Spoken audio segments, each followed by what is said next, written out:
7 ستمبر هر طرف ته مناویږي او چې کلم 7 ستمبر راشي نو موږ ګورو محترم د ختم نبوت د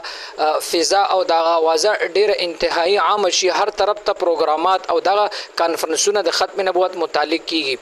سوال دا دی چې په 7 ستمبر شوي سو محترم چې موږ د 7 ستمبر مناوو.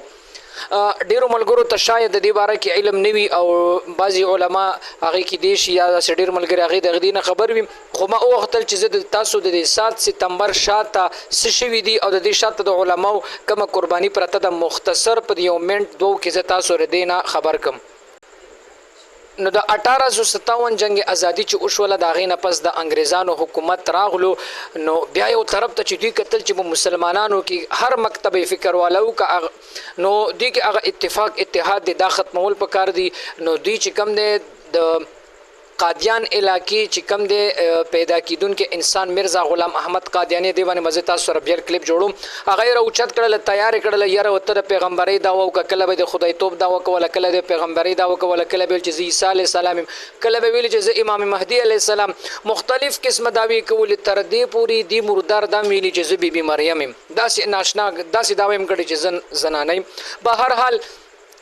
دی باندې به ان شاء الله کلیپ جوړوم. نو دا وکړل په 1901 کې د بیا اخر کې دا وکړل چې زه اخرنه پیغمبر يم په 1901 کې دا غینه پس بیا زمون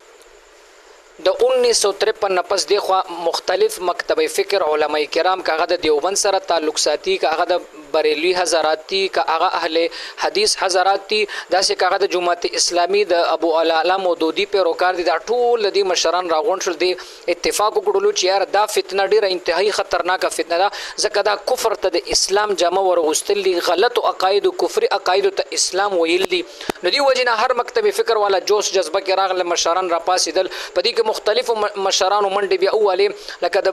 بریلانو حضرات هم پکې مشرانو داسې د ابو الاعلی مودودی سیب داسې مفتی محمود رحمه الله تعالی دا غرنګ سید عطا الله شاه بخاری سیب داسې خان عبدالولی خان دا ټول خلک دا په حرکت کې راغلل. دی بیا په 1974 کې د وزیر اعظم دغه ټیم چې کوم ذوالفقار علی بټو صاحب اغاز وزیر اعظم هغه ته بیل پیش کړل چې آیا دا خلک دا د کفر دی او دا چې کوم دی غلط عقاید خلکو ته پرچار کوي غلط عقاید خوري او هغه خپل کفر د اسلام نوم ورکی لہذا دا موږ ته مسلمانان نه وای. نو په دې باندې چې کوم د پارلیمنت کې سو ورځې هغه مناظره وشوله. یو طرف ته مفتی محمود صاحب رحمت الله علیه مناظر دا سینور علماء کرام تعالی شاه بخاری صاحب یوسف لودانوی صاحب خان عبدالولی خان د کرنګي ابو الاعلی مودودی لوی لوی مشران دا ور سره یو طرف ته او بل طرف ته مرزا ناصر دا د قادیانانو طرف هغه مناظر او دغه چې کله دا بحث مباحثه سو ورځې وشوله نو په 7 ستمبر باندې په 6 ستمبر باندې چې کوم دی دا فیصله خبره مناظره مثال زمون د اسلام وګټله هر وخت جاء الحق وزهق الباطل کې سوا